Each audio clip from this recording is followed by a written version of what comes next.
Une chose qui bloque souvent les gens, notamment mes clients, pour changer, c'est la notion de nature.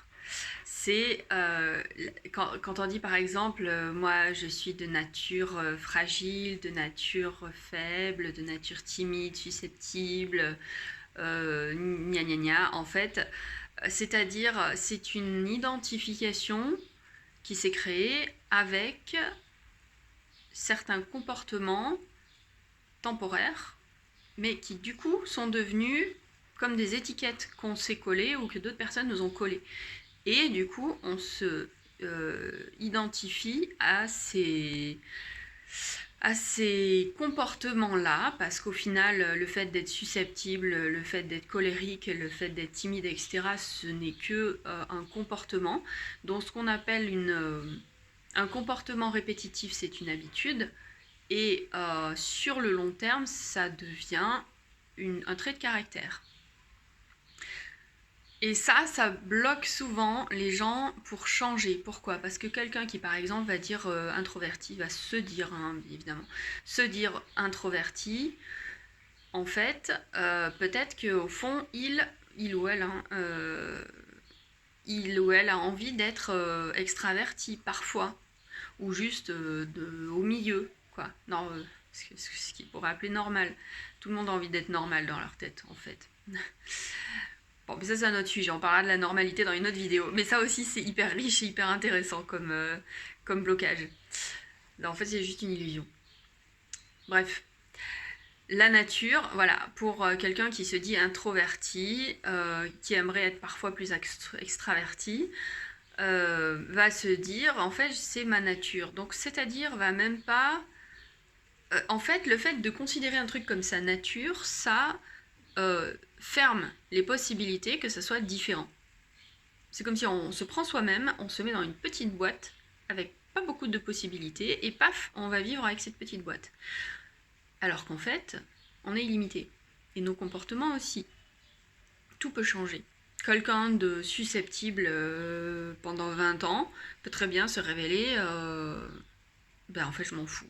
Voilà, et d'un coup, et du jour au lendemain, peut changer vraiment de réaction. Et du coup, les gens vont dire mais je te reconnais plus, t'as changé, gna gna gna. Et en fait, oui, parce que ce qu'on croit qu'on est, ce à quoi on s'identifie et ce à quoi la plupart des gens nous identifient, c'est notre comportement en fait. C'est-à-dire, c'est pas le vrai nous. C'est-à-dire, quand on est face aux gens, souvent, ce qu'on perçoit, c'est pas l'intérieur de ces gens-là, ça va être leur comportement. Pour certains, ça va être leur énergie aussi. Mais en fait, tout ça peut changer. C'est pas notre nature. Ce n'est pas notre nature. Notre nature est en dehors de ça. Ou en dedans, mais disons au-delà de ça. C'est même pas sur le même plan en fait. Donc, et ça, pourquoi est-ce que ça bloque les gens ou ça freine les gens pour changer? Parce qu'en fait, ils ont l'impression, inconsciemment, et demandez-vous si c'est la même chose pour vous, que si jamais ils changent ce truc qu'ils disent vouloir changer, par exemple devenir extraverti pour un introverti, si jamais ce changement arrive, alors ils vont avoir l'impression de perdre eux-mêmes, de perdre une partie d'eux-mêmes, voire même de plus se reconnaître, voire même de plus savoir qui ils sont. Et en fait, oui, en fait, c'est le premier pas vers se découvrir vraiment qui on est. Mais donc, le frein, ça va être la peur de se perdre, soi. Ce qu'on croit être soi. Parce qu'encore une fois, c'est pas soi. Et ça, c'est un gros frein. Donc ce concept de nature, vous pouvez carrément le mettre tout de suite à la poubelle. Parce que ça n'est pas ça. Et tous les gens qui vont dire, et même les parents le disent de leurs enfants, et les enfants le disent de leurs parents aussi, par exemple, il est de nature, ou même moi, en parlant de soi, les gens peuvent dire, je suis de nature anxieuse. Mais non, tu n'es pas de nature anxieuse. C'est juste que tu as absorbé tellement d'informations depuis ta naissance ou même avant. Dans le ventre de la maman, on absorbe, en fait, on est quasiment la copie conforme de la maman en termes d'émotions, hein, au niveau chimique, au niveau énergétique, au niveau neuronal.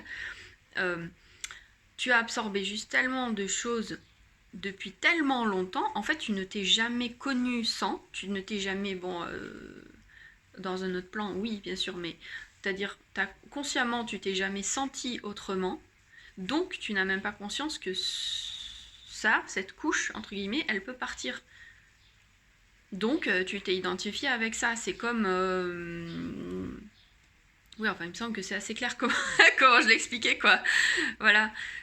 On s'est jamais senti sans, donc on n'imagine même pas que ce soit possible de ne pas l'avoir. C'est comme quelqu'un, voilà, qui, depuis tout petit, il a des lunettes roses sur les yeux, et du coup, il n'imagine même pas que le monde n'est pas rose. Ça peut être autrement. Juste incapacité à imaginer, et puis pouf, ça peut se faire. Bon, il y a des méthodes, quoi, pour accéder à tout ça et faire tomber ces couches-là, justement, enlever les lunettes, entre guillemets. Et là, on découvre que, ah, mais en fait, j'étais pas ça. Et on... Voilà. Et on s'approche de soi. Donc, cette histoire de nature, pensez-y et demandez-vous, qu'est-ce que je crois de moi ? Parce qu'en général, ce qu'on pense de soi ou ce qu'on croit de soi, c'est tout des croyants qui nous restreignent, en fait. Parce qu'on est, de base, on est indéfinissable. Tout ce qui nous définit nous limite. Voilà. Donc demandez-vous ce que vous croyez sur vous, ce que vous racontez sur vous, et dites-vous bien que ça c'est une porte fermée entre guillemets de vos possibilités que vous pouvez tout à fait ouvrir. Voilà. À très bientôt.